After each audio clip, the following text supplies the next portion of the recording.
You walk the streets of Karachi, Mumbai, or Dhaka.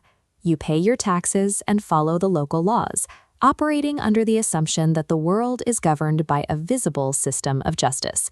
For most of us, this rules-based order is the only reality we know. It is the framework that supposedly keeps the powerful in check. But that public order stops at the edge of islands like this.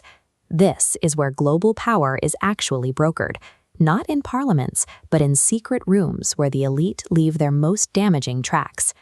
On January 30th, 2026, the U.S. Department of Justice unsealed 3.5 million pages of evidence, including documents like this one, which demanded every recording and communication from Jeffrey Epstein's network. The files reveal a mechanism of control identical to the ones used against local politicians in South Asia. By recording the private acts of global leaders, an archive was built that could dictate the policies of the world's greatest superpowers.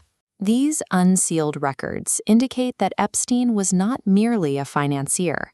Evidence points to his role as an intelligence asset, working with agencies like Mossad to turn human vice into a weapon of statecraft. This diagram illustrates the mechanics of the honeypot.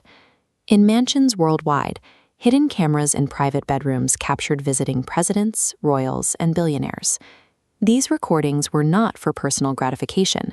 They were cataloged as literal geopolitical leverage, ensuring the world's most powerful decision-makers remained compromised.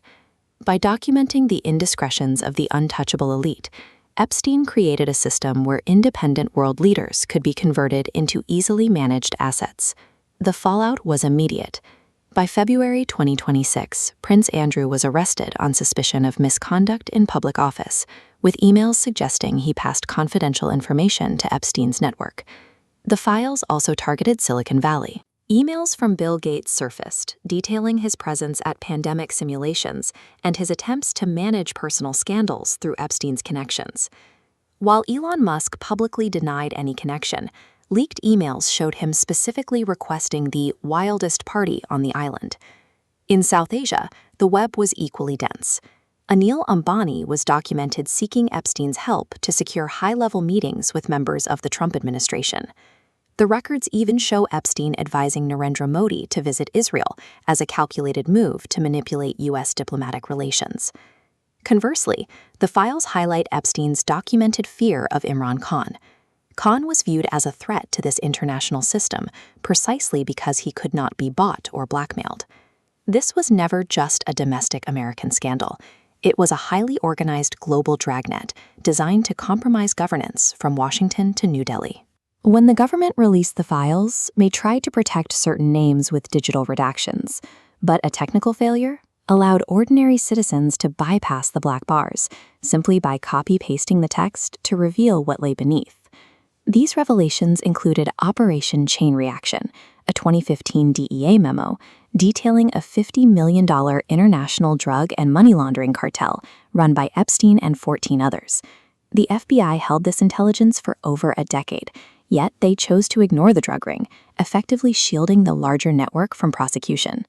The most significant omission is the 50 pages of FBI 302 forms that were missing from the unsealed database.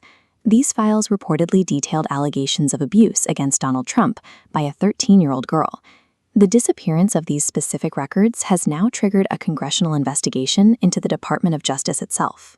When a legal system ignores its own evidence to protect its members, the concept of public justice fails. Today, Ghislaine Maxwell remains in a federal cell, the one witness who knows which names are still being hidden. To see the leverage she may still be holding, watch Part 2.